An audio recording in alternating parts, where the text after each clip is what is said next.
So just one more thing. Oh, okay. Oh, we're We're live. live. But you can ask. Good morning, everyone. It's the 5th of December, 2025. We're in the last stretch of the year.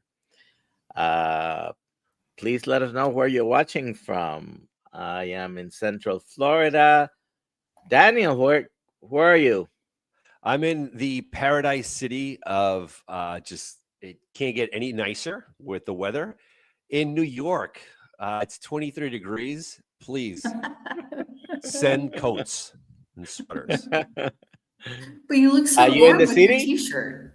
Yes, I'm very warm-blooded. I'm kind of like Dr. Kiltz. I am just hyper. If you haven't noticed yet, I really don't need coffee, this poisonous, venomous liquid. But other than that, it's good. Oh, Dr. Kiltz is here. Yeah. What's up? I was like chatting with Brother Ray, and then suddenly it's like, oh my God, it's 6:01. Hey, my friends. My Good Jets morning. brother. Going on? Hashtag KMT. Hashtag yeah. KMT for a chance for what, Alia? To win the Kiltz Health Coaching course in February. Okay. I'm right down at the Pierre Hotel, right by the great park here.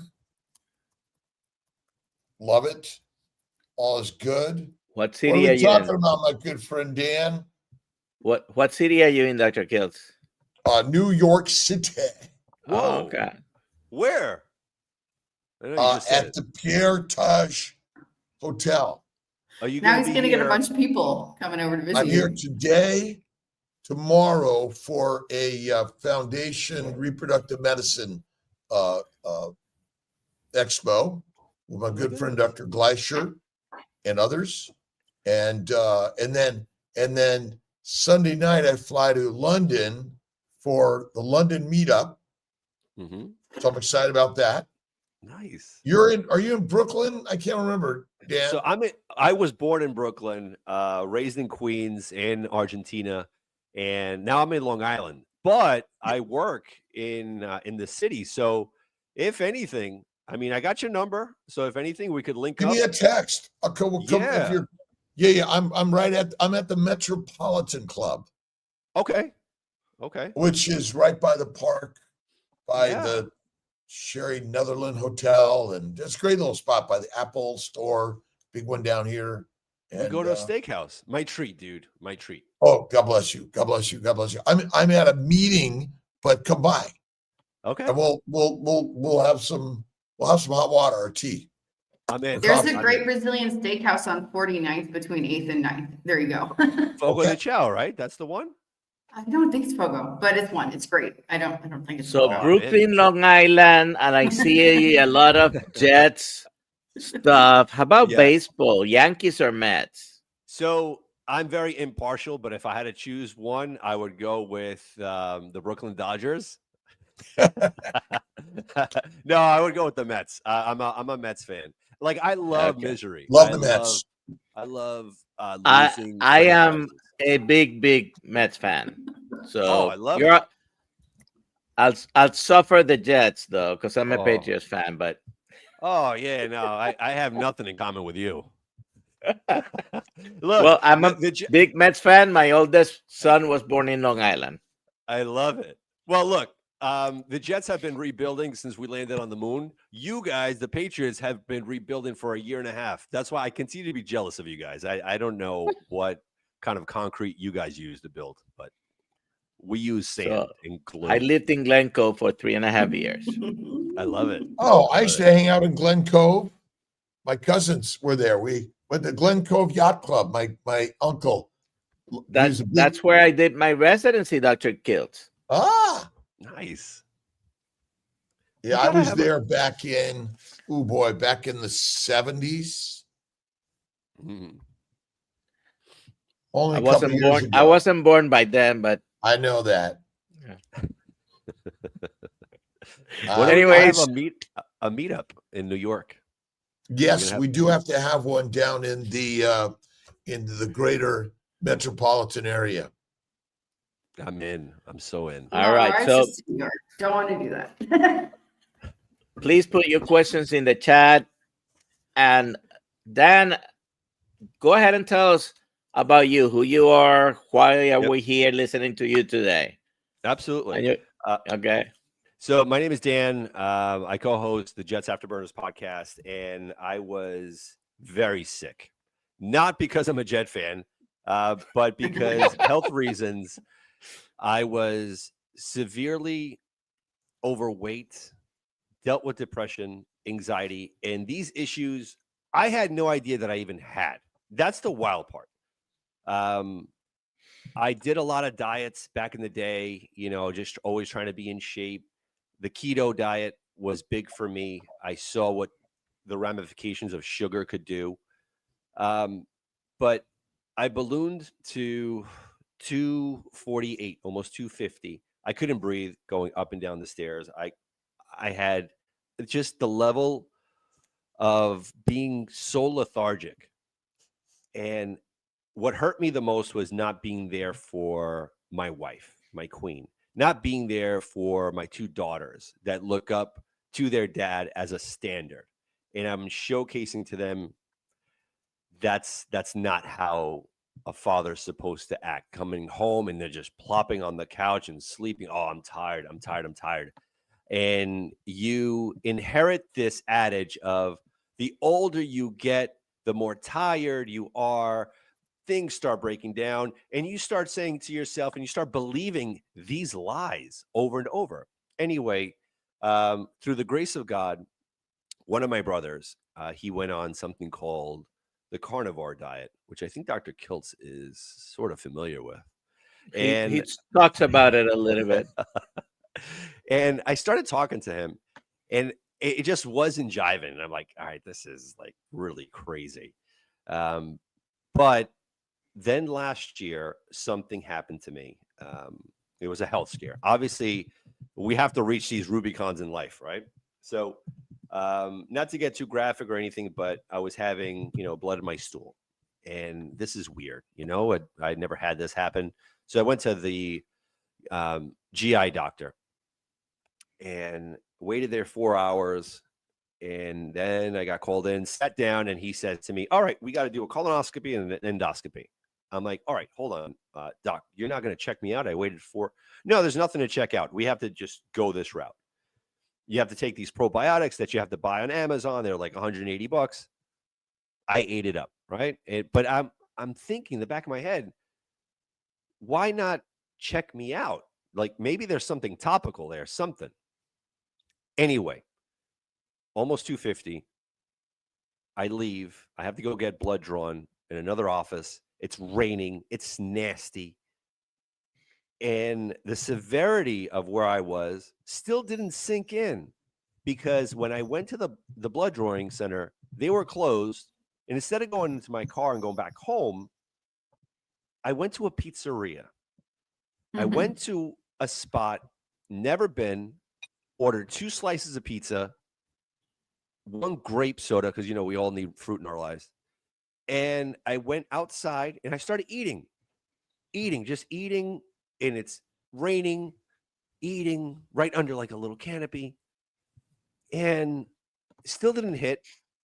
Finished it, went back into the pizzeria, had a spinach roll, went back into the car, walked across the parking lot, rainy, nasty, and I'm driving home.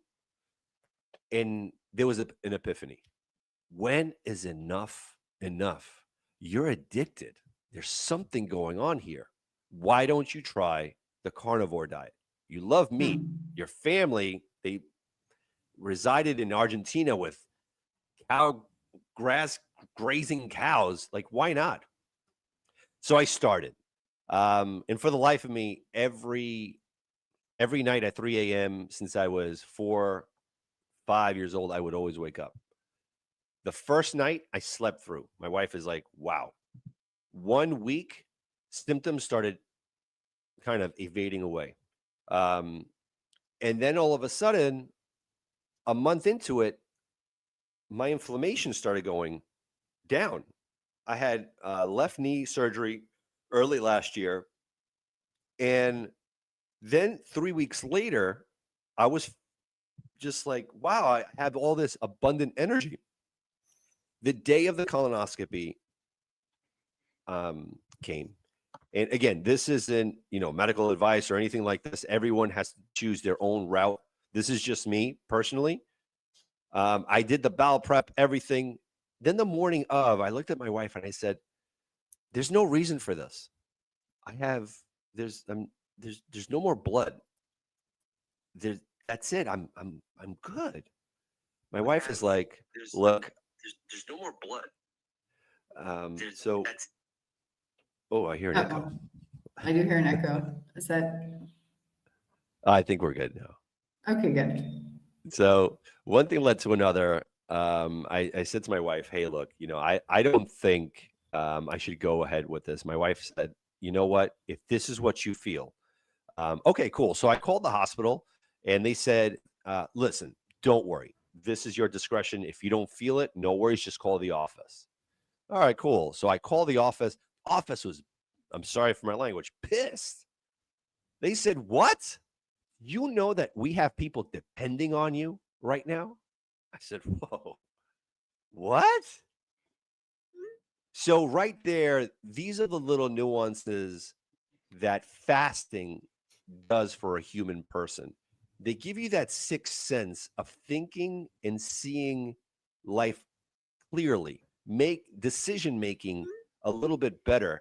And from there, I started losing weight. And, my goal was to get to 180 pounds. Right now, I went from close to 250. And today I was at 182. And I'm close to it.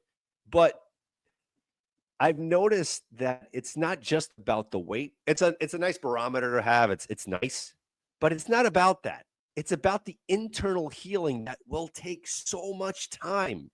It's not just a 1-year process. To me, it took 35, 38 years of this nasty indoctrination that we have on earth here of you got to eat 3 times a day. You got to eat 4 times a day.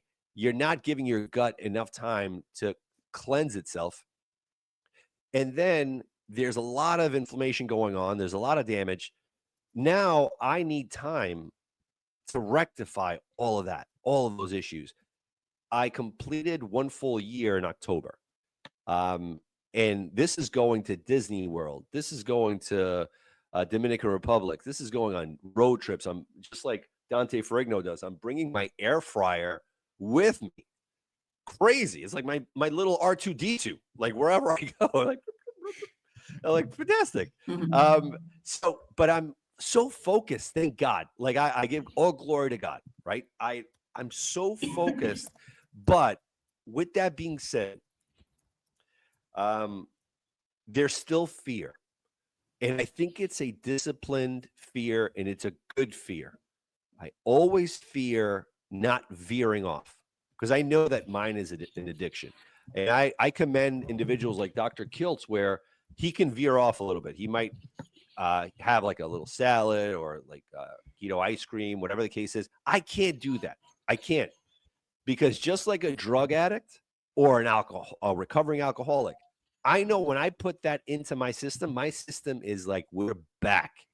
And now we're going to come back stronger than ever because we don't want to be where we were just now. This microbiome action that happens, not a fan of the little bad guys there because they know how to revolt.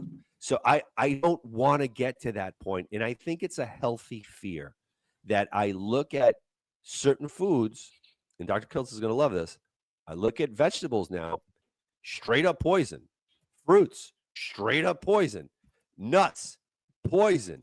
All these other things. I come home, I eat once a day. I'm not thinking about what should I have for breakfast? What should I have for lunch? No, I'm meal prepped. My New York strip upstairs, my ribeye. Hopefully prices get down. Damn Bill Gates. And and just all these things that happen, right? I don't have to think about it anymore. I'm devoting my time. And the best part, my wife has her husband back. My kids don't just have me there, but now I'm present in the moment.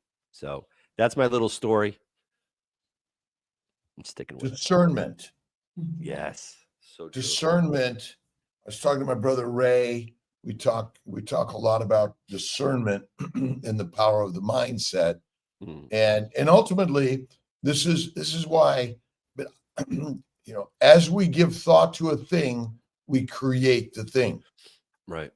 And that's the power of God, which is the vibrational energy of everything. And we're part of that. And we're the creators of it at the same time, which is kind of radical. And it is such a magical state to be as a lion. And ultimately we're back to who and what we are. This is philosophical. Right. Very philosophical. And that's why it's important to be able to go online and connect with our Brooklyn Dodger fans. And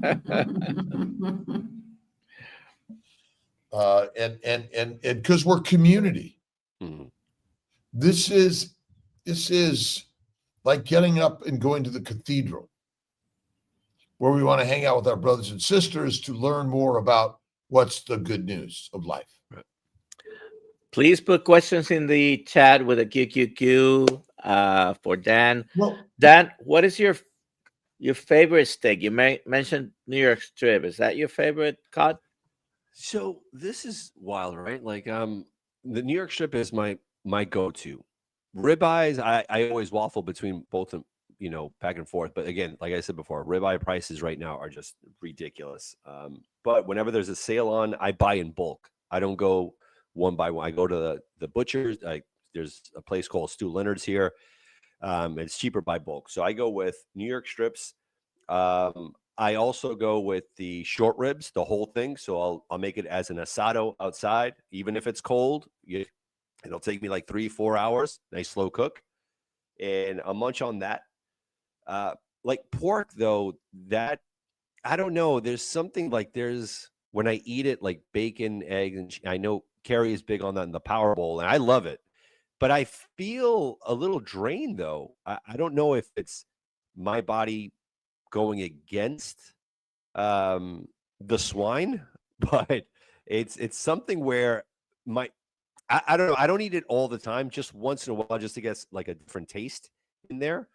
But favorite cut, New York strip, T-bones I like, but the filet, the mignon, that I don't know what it is. I'm a little nauseous to that. I don't know if it's because it's too lean and it's not. I don't like it either. That's because it's too lean, probably. Yeah, I mean, I saturate it with butter. I eat a bigger piece of butter than the actual filet. Weird. Add the butter. Yeah. Something else On oh, okay. Yeah, I was gonna say on the price, watch out for sales. Just before Yes. Thanksgiving, a supermarket down here in Florida had the rib roast for $10.99 a pound. So I only bought 71 pounds of it, have it in the freezer. I'll take them out, thaw them, cut them into ribeye steaks.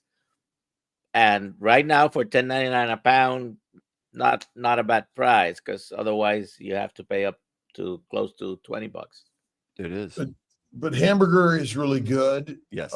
And I always get it from a regenerative rancher, Right. one of the best. Know where it's coming from. Meat, salt, and water really is our sort of straightforward, easiest direction here. You don't have to add butter. Right.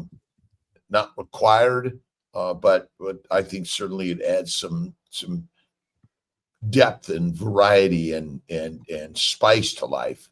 I mean, that's all part of this. You can be an ultra, just eat fatty meat, salt, and water.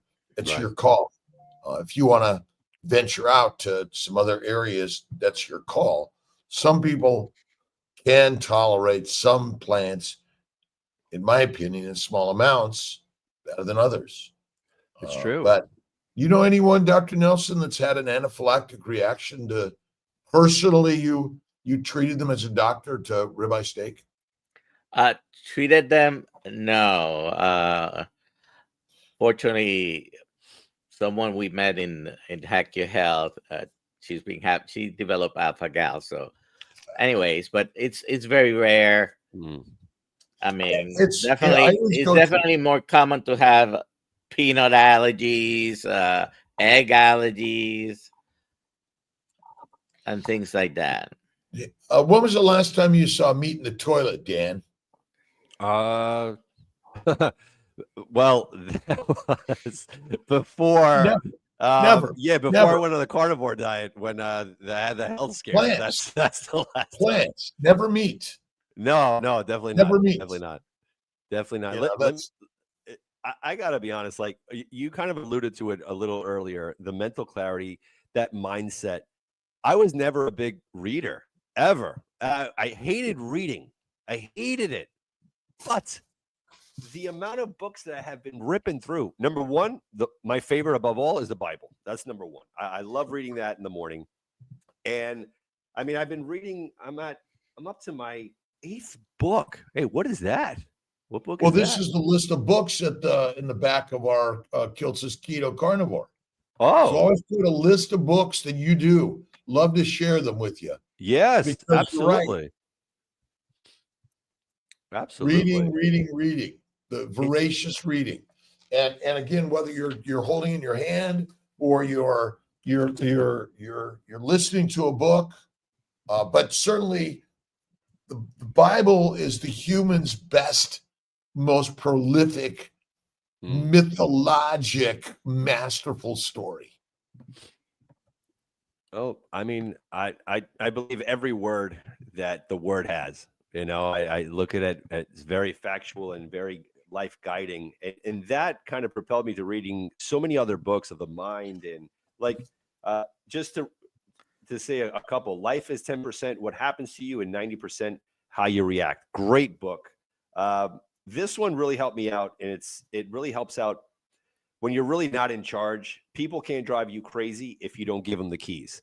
This is one of those where whether if you're going up against a really crazy boss or someone even in the family, it's just taking a step back. And this kind of all intertwines together with this carnivore diet of really assessing certain situations in the moment and internally between the ears, and helping and kind of self-motivating really helps a lot with us in having that bond with everyone together. So I'm really fortunate. I definitely want to look at the back of that and see what other books I can read. Well, my favorite is like Neville Goddard's books and James Allen's books, and I mean all of these are ultimately biblical writings of humanity. You know, we're all putting together these great. And I was thinking about something this morning. What are the toys that McDonald's gives to kids in the Happy Meal? Fairy tale toys, right? Fairy tale. Okay. So and are they about heroism and overcoming and strength and power and magic? Right. Star Wars, for one. Yeah. Mythologic story written by Lucas. Right.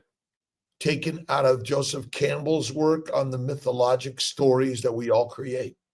And that's why the reading and even if we'll quote, we can't read, we can listen, we can watch, we can be inspired. But McDonald's, I mean, it's all about, we want to empower. So when you put the empowerment of the things that we're attracted to with the food. So if you're going to McDonald's, moms, right, it's the burger meat. If you're going. But next level is make it yourself, right? Yeah. Yeah. I agree. I couldn't agree more with that. And again, this isn't to demonize, you know, if you have no other choice but to go to McDonald's or Wendy's, but I remember I went that route. And again, this is mass production. I don't know what's in those burgers. I have no idea. All I knew is that I got into a habit of going there every day, of eating 3, 4, 5 hamburger patties with bacon loaded with sugar, but that was my go-to. But now eating this way organically, I'm not even thinking. I get out of work and I go straight home, not thinking about anything else. Well, just about life, listening to podcasts, get home full of knowledge, sit down, give everyone their desired time. And then it's time to eat my steak or my own ground meat, just like, piggybacking off of what you said. That next level is making your own food. There's nothing better than making your own food and going back into our ancestral times. Little funny story talking about that. My refrigerator went, right? And thank goodness it's 23 degrees outside. I have all my food outside, everything. And I know it's not going to waste. All of my meats, everything. It feels very, very primal. Yeah. I like that life. It's very fun. Yeah, well, I mean, ultimately, all this refrigeration is just like modern. Although we used to hunt down the ice and store it underground with in the caves with our product, with our food we were trying to keep chilled. But it's pretty amazing what we as humans have done. And remember, our biggest problem was lack of food. Right. So our drive is to provide food for everyone, right? I mean, the food trucks and the carts and things. And look at, again, it's you can be discerning in how and when you eat these things, Right. but you know how you feel when that bloat happens, right? Mm-hmm. And when you're eating, lean meat is one of our biggest problems. I think for many carnivores, the lean meat is a big problem. Yes. You got to go for the fat. Rare to raw is better, and add the salt. And that's crazy. That's the best thing you could ever do, or not eat. How much fasting do you do, Dan? So I go mostly probably 22 hours a day. 20 ranges from 20 to 22 hours a day.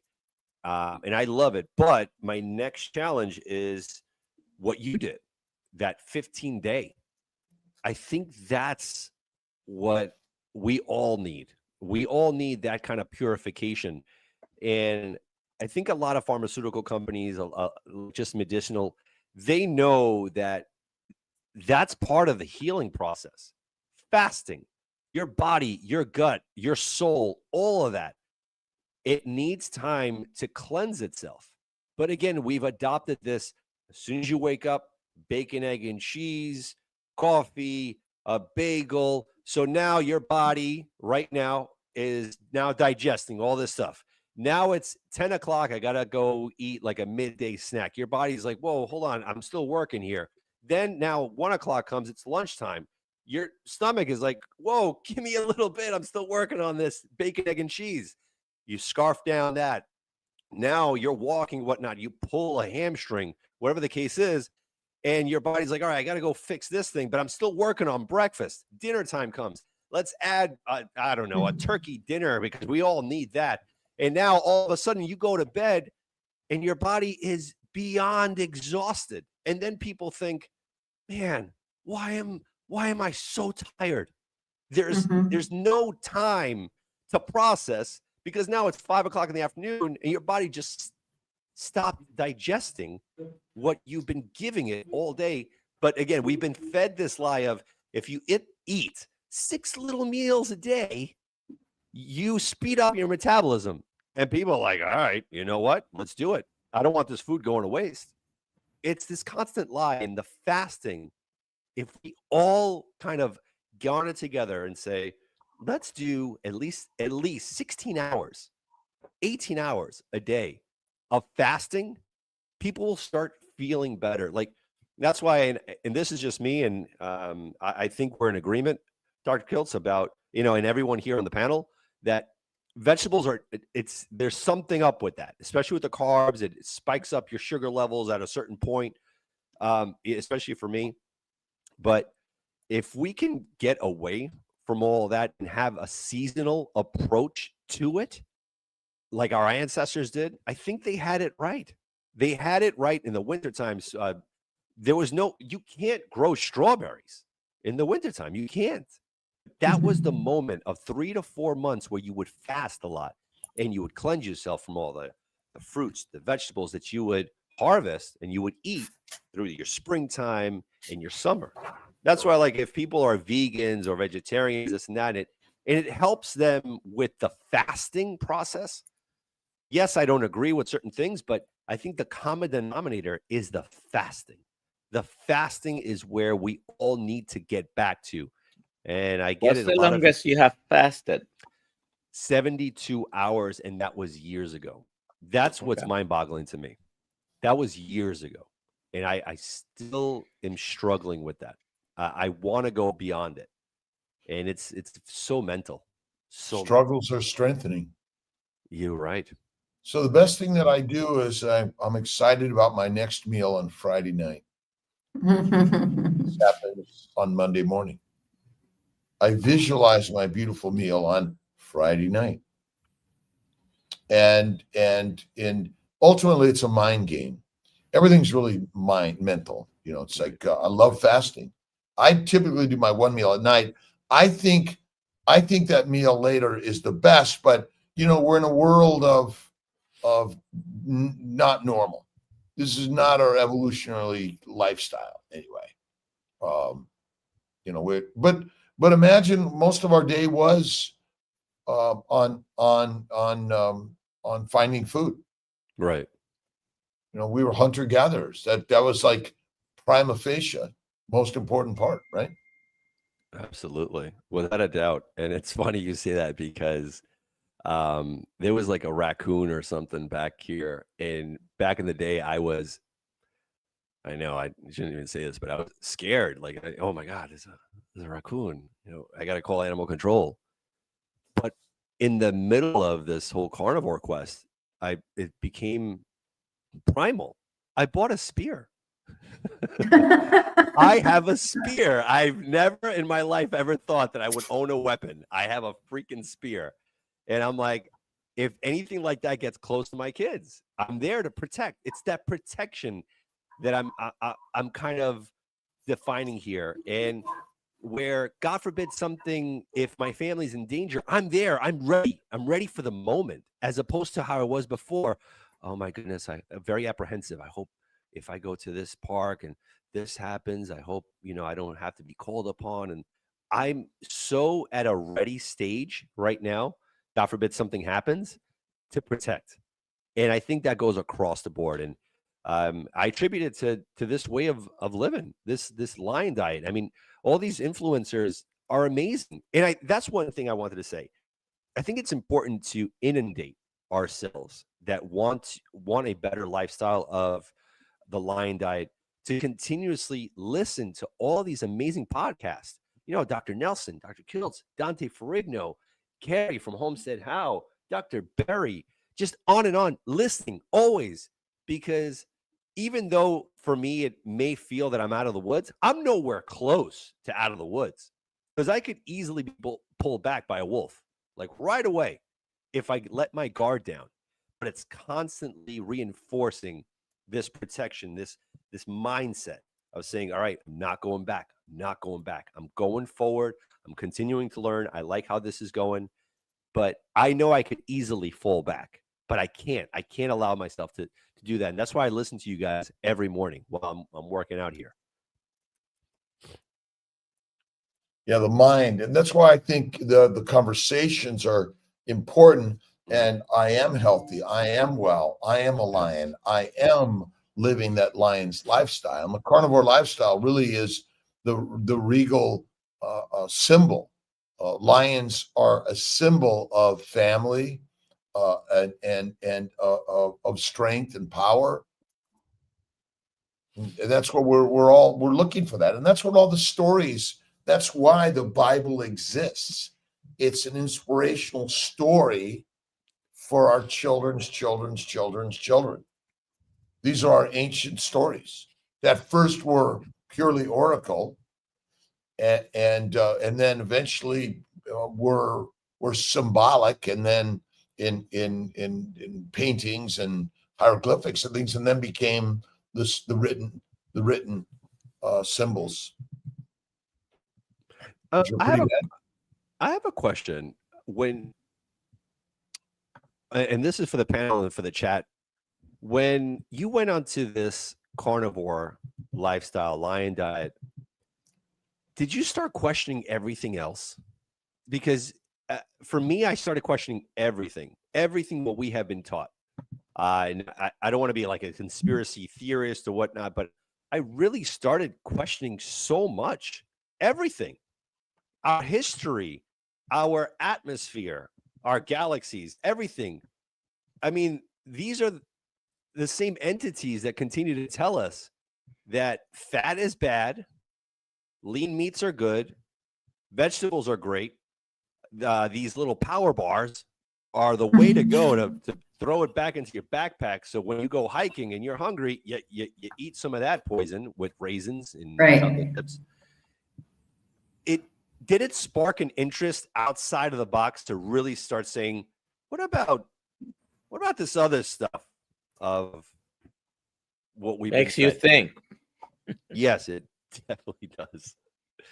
Everything is only what you think it is. Everything is only a thought. This is our biggest struggle. Is there such thing as hard science? Is there a truth? It's only what you believe. It's what you think. And are plants poisonous?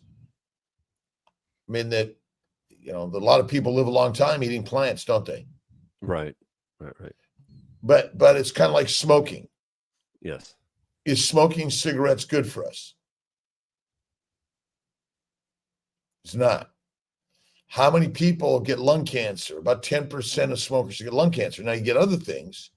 So the challenge is to figure out why some people get sick and other people don't. And we know we're all going to die, and when and how we die, God only knows. Right.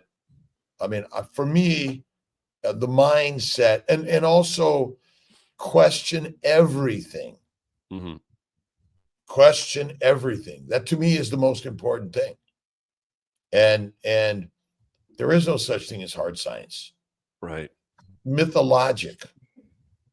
We've fallen into the trap. We believe it. And or you know, it's sort of like, I always go back to like, which scientist in science is true? Right. And are humans different? Are humans different today than they were 100 years ago, 500 or 5,000 or 50,000 years ago? Were we? Were we that different? We're not. We're the same. No, we're the same. Exactly. Exactly right. Exactly. And that's the thing. That's where I start questioning everything. Like you said about smoking, right? And I don't smoke, but I started looking into nicotine, you know, and all the benefits that it has, but it's been demonized all these years. But then I'm like, oh, whoa, nicotine is no good. But then I revert back. Well, fat was no good. But then we get this great terminology, moderation. I don't live by that. I can't live by moderation. I can't do moderation. I can't eat a little bit of okay. sugar. Whoa. All right. I am a minimizer and a moderator. As I think, so shall it be. Right. I'm addicted. I can't do that. Those are our leading words. Right. Which leads to exactly what we believe and where we're at. That's the hard part. Right. It's the hard part.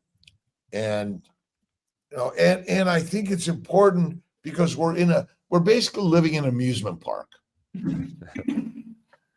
Right? It's just an amusement park every day. Right. But in fact, go ahead, doctor. No, I was gonna say we have a few questions here. We can choose. Yeah, let's do some of them. Let's see. What if all food makes me feel sick and gives me diarrhea and acid reflux is uncontrollable? Only water doesn't hurt me. What does she do? Melanie. I say ground beef. Yeah, raw ground beef, but first fast. Heal the glycocalyx, the sugar layer, the mucopolysaccharide layer that actually is our protector of the epithelial cells. And that's one of the biggest things. What we have to do. Fasting is one of the best things. And then slowly, I again, raw meat, no other animal cooks their food. And it is likely that we've went a long time without cooking food. And I was just curious, Melanie, is this something that just happened, or is it something that has been triggering all these years? Because maybe it's the diet that has happened for, maybe over 5, 10, 15 years. Yeah. When did it trigger? Just curious. Yeah, and remember, I mean, all of us can get intermittent problems like this. These are not unusual because the microbes, bacteria, yeast, and viruses are everywhere. And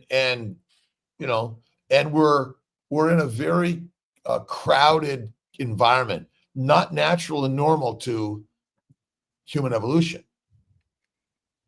We were, in small tribal bands for infinite time, and now here we are, right? Next. Mary Freed would like to know what is your favorite book? And Was that me? Oh, me? Yeah. Oh, Yeah. You. Other than the Bible. So I got to be honest. It's called Forget Me Not. So it's a guide for individuals that have that family that suffer with other family members that have Alzheimer's. Unfortunately, my mom suffers from that. My grandma did as well. So they say it's genetic, whatever the case is. I have my own thoughts on that. But with that being said, there's something called type 3 diabetes, right? And Alzheimer's has possibly something to do with that. And reading this and how to help my mom and how to convey certain messages when there's that disconnect going on has helped me and my family a lot. These are like little tactics, and fully understanding and placing yourself in the patient's shoes and saying, all right, there's a lot of noise for this person to capitulate what's going on one-on-one.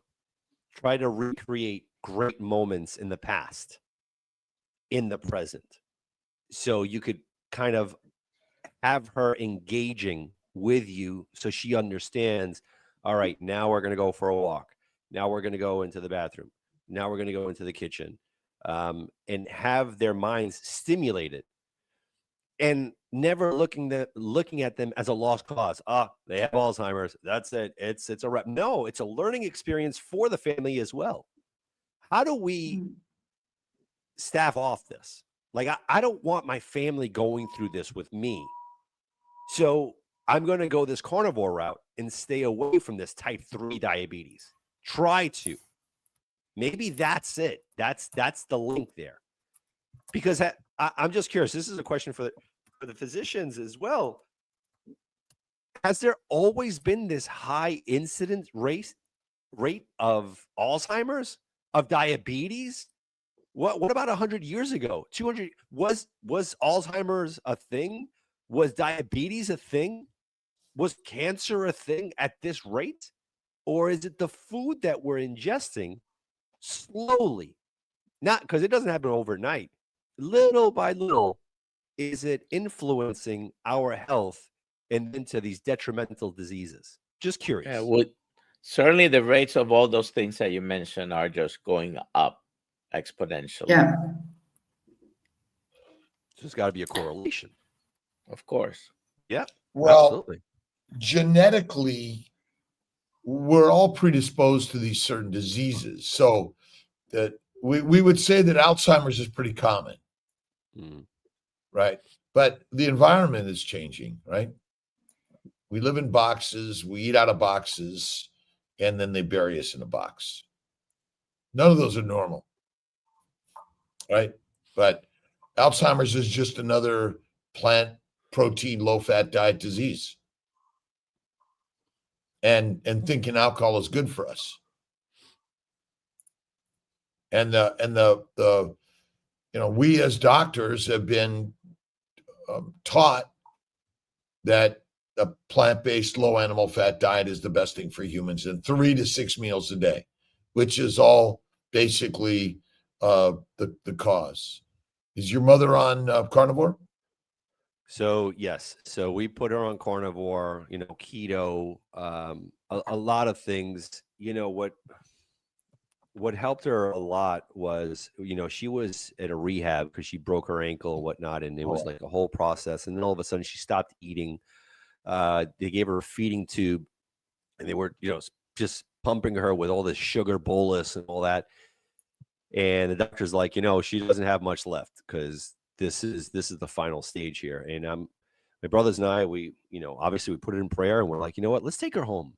Let's take her home and let's make our own food. And again, this is not medical advice or whatnot. This is what we did.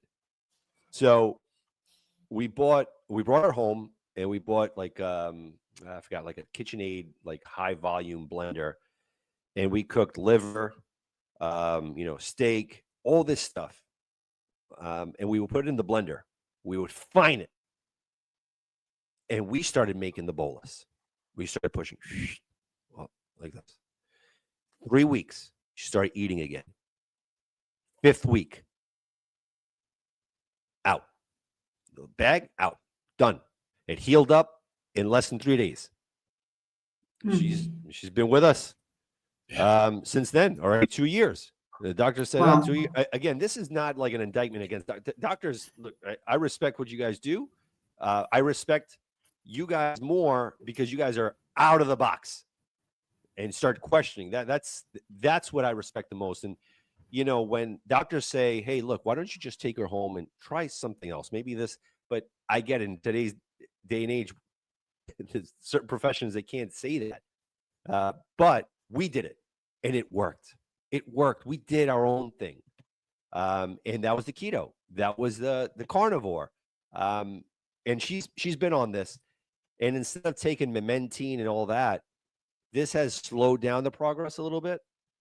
And we're trying to have those neuron synapses occur again, but with ketones. Very hard to do, but she's been level. And that is encouraging to us, that nutrition can do that. Fat is the single thing that we've removed from our diet that is the deadliest thing to remove. And labeling fat and obesity a disease. It is not. Right. Yeah, right. You're someone's drunk and the poison is alcohol. Mm-hmm. And remember, many people have auto brewery syndrome, which means they automatically become drunk on the fermentation of the plants and proteins in the gut. And the microbes are not our friends. We co-evolved, but they want to kill us. They want to make us food and fertilizer. And all those things really contribute to every disease. And they're all the same. They're all plant protein, low-fat diets and 3 to 6 healthy meals a day. Right. That's true.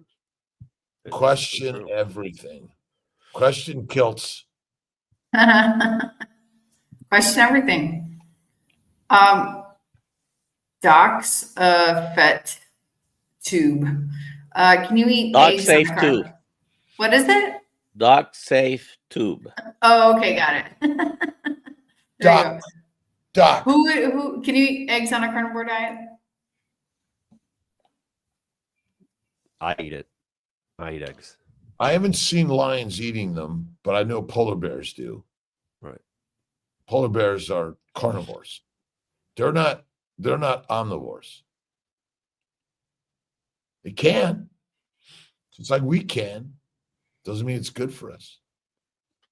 Well, they don't have much available. Well, the polar bears will climb the cliffs to get the eggs. They Oh, will. wow. Oh yeah, they're pretty amazing. Yeah, I'm talking about the plants that they don't have. Oh, Well, They would eat them maybe, but they don't really have much access to them. but they're opportunistic also. Yeah. At the and we've changed their environment and we got garbage and trash everywhere and they too are looking for food, right? All these animals that are coming into our environments, we're surprised. Right. They have the same drive as we do. Food. Next all right. question. Who is an early inspiration to you in your current lifestyle? ASA, what's that mean? I don't know what that means, but I think this question's for Dan. For me, it was my brother Joe. Because he and I, there's 5 of us, right? 5 brothers in total, and me and him, we have always struggled with weight. Unfortunately, he went back, right? Because he started implementing a little fruit, this and that, and it's unfortunate, but he's trying to get back. But that to me is like a standard. Like, you know what? He did it. And me being the youngest, I would always look at my brothers. What are they doing? And I would always get linked with him.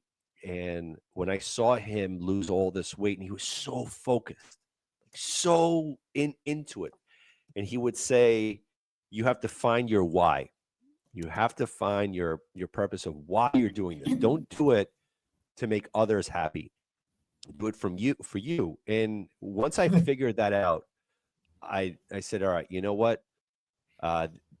This goes at the top of the list. Why am I doing this? And he was my guy. I love him to death, and that's my guy. That was my inspiration. But it is a high-fat diet that's the most important thing, and eating less frequently. That's to me is like the game changer. If you eat a plant, cook the plants well, add fat, eat less frequently, and be happy. And I say that because it is truly an inclusiveness that we're here to promote. Definitely, if you're sick, if you're any problems, fast and fat, and go strict carnivore. Rare to raw, salt and water. That'll be the trick here. Very true. Great. Brad Biscuit, why would you moderate consumption of anti-nutrients? Why moderate toxins? To what benefit if scarcity not a problem? I think she asked that when you were talking about nicotine. Well, just there's anti-nutrients in almost every plant.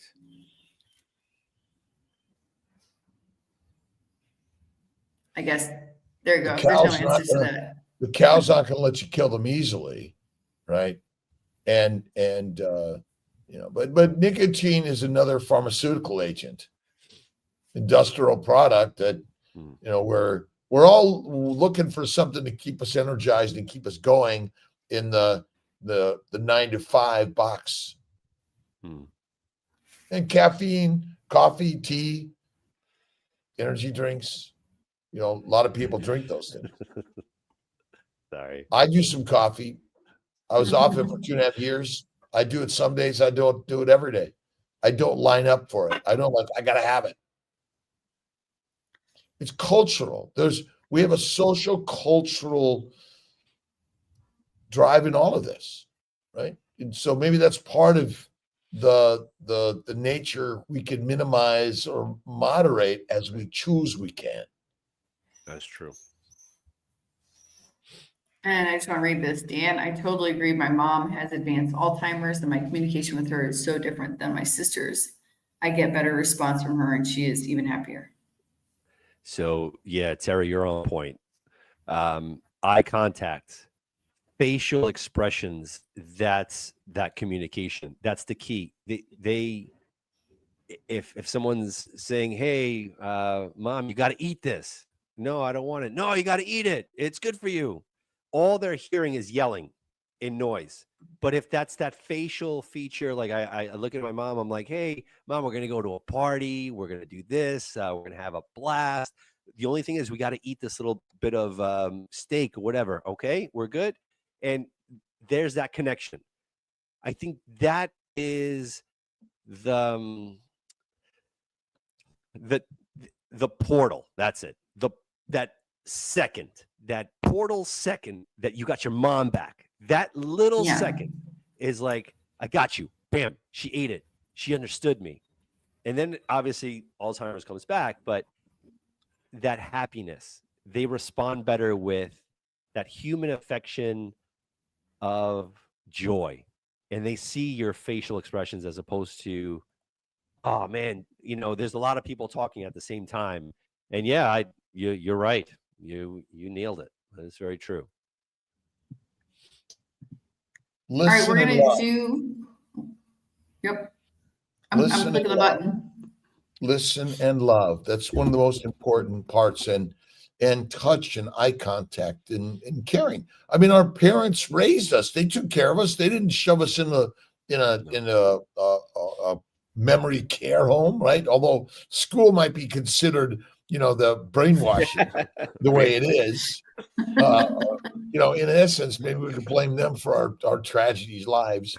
But I think it is. My parents took care of them till the day they died at home, and went through many of these same challenges. And their diet was the challenge, right? So Florida girl or FL girl has won. Congrats. Nice. Congratulations. Health coaching certification course for our next cohort. What do they need to do? That'll be February. They just need to email me name. That would be it. Email me, Alia at drkiltz.com with your real name, and I'll get you on the list. There was another last question here. Let's see. How do you handle friends' opinions regarding this way of eating? I'm one or in big change, but friends feel I'm radical. So I discuss this less unless asked. I love this question because when I first started, it was an uphill climb. Like, how am I going to be socially accepted? We're going to go out to dinner and there's nothing going to be on the menu. Once you come to peace with the aforementioned why of your life, you're okay. And if they're your friends, they will continue being your friends. And live the example. Understand why you're doing what you're doing. Once you understand that the way how you have been eating and all these ailments have made you sick, they would not be questioning you. Let's say, God forbid, you had a big time disease and you had to go through certain treatments. They would not be like, why are you going through this treatment? They would be on your side. Like, if you need anything, you let me know. So treat it the same way. I haven't been called too many times right now to go out and hang out for beers or whatever. But if I do go to, let's say, a bar with friends, I'm having my seltzer. That's it. No alcohol. I stopped drinking alcohol. I'll give you the secret, because yesterday I was in the same situation. Listen carefully, because this is profound. No, thank you. I mean, be polite. No, thank you. I was offered some things that I don't eat. It's someone that I doesn't know the way I'm eating right now, and someone passed in my family yesterday, so no, thank you. And you can go and participate. You have seltzer, and someone offers you something. No, thank you. And it might not be the time to try to explain your whole approach in eating at that point. Can I say one more thing? I'm sorry. I apologize. Go ahead, Dan. When I go to restaurants, don't be afraid to be that person. When the waiter comes over, you could say, look, I'll have this piece of steak, but no seasoning. I'm allergic. When they come in and they hear the words allergies, they will make sure that they will cook you what you need. So yes, I'm allergic to certain things, sugars, vegetables, whatever the case is.